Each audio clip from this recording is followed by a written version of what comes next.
Hello, welcome to Human Geography. I'm going to record a few lectures on Chapter 1. First off, we need to know the objectives of this chapter.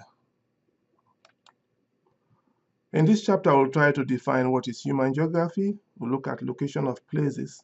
We'll also discuss the various types of regions, cultural identity, and then discuss diffusion of innovation or characteristics. So what then is geography? Geography is the study of where things are located and why there.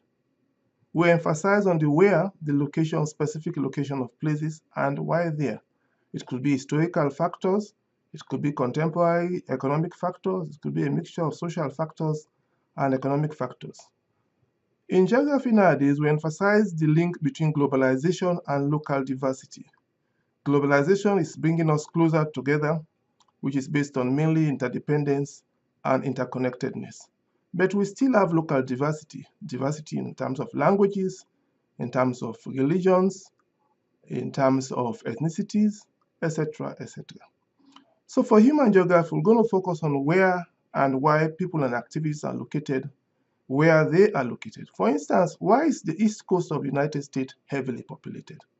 That's a mixture of several reasons. Historically, that was where the early settlers came. Economically, we have a number of businesses and enterprises in New York, New Jersey, Florida, and other places in the East Coast. And also, it's coastal. There's a tendency for more people to reside in coastal areas than in inland areas. So we need to know also about the place of a particular object. It's a point on the earth. For instance, Claremore is a city in Oklahoma. It's specifically located at a particular spot. We also need to know about regions. There are various types of regions, but each region will have at least one or two predominant or distinctive characteristics. We also need to discuss scales, how small or large an object is. Some things are smaller, some are larger. As we go along in this course, we'll see how scales vary from one place to another. Then also space, how far or near things are. Interestingly, some things are far away from each other, but they are connected, whereas some things might be not too far away or near each other, but they are not too connected. For instance, people can be so close to each other, but they practice different religions. Whereas people can be distance away, some people might be in the United States, some might be in Australia, yet they practice the same religion, so they are connected, even though they are far away. That leads us to the next thing about connection. What is the relationship between people or things across space? For instance, we have business partners across the world that have links with business partners in America. That brings some amount of connectedness. We have languages that are spoken across the world. We have specific language like English that is spoken widely across the world, and that leads to some amount of connection. The internet also helps to connect us through various social media outlets, Facebook, Instagram, and tweets, etc., etc.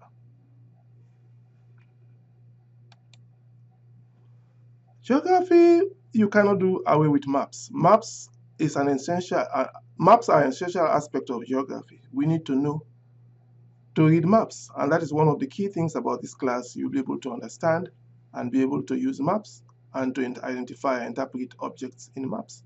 A map can be used as a reference tool to find location.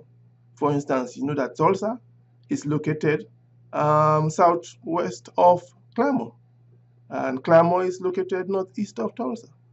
Maps can also be used to see the distribution of human activities in space and also physical activities. You can have, for instance, a population map, which will show the spread of people across space. Again, why is the East Coast heavily populated? Why is the West Coast, especially California, heavily populated? Why is inland Midwest states not heavily populated? That could be, amongst other things, the nature of the economic activities. The Midwest is mainly agriculture, whereas as you go to the East or West Coast, it's mainly urbanized areas with a number of economic activities like business, enterprises, etc., etc. So as we go along in this course, we'll be able to see how maps are useful, and we'll be able to also interpret various types of maps. Relatedly, there are some contemporary geographic tools that helps us to be able to identify places. Amongst them is the Global Positioning System, or which we normally abbreviate it as GPS. We're all familiar with GPS. Most of us have it in our cars and in our phones. But it's also help not only in locating places, but also in navigation. It is used in aircraft, it is used by ships across the oceans, and we use it for our day-to-day movement.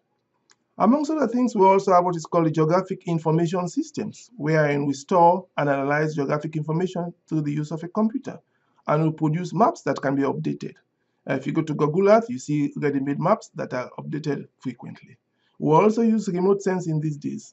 Remote sensing is where satellite images are taken by satellites, just stationary satellites that are found in space, and they send the picture images to ground stations where they are processed.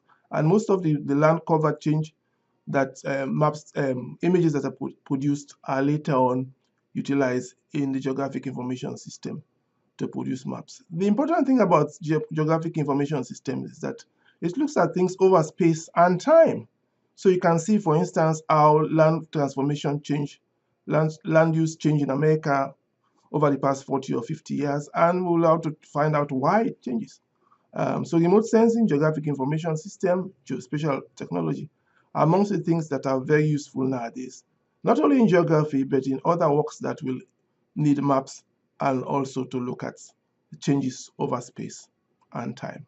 Added to that, we have another one known as volunteer geographic information systems, wherein people within the community will give some basic information like their addresses, the economic activities, etc., which can be used for modern day analysis. Okay, this is the first of the lectures. Hope you find it useful. Thank you.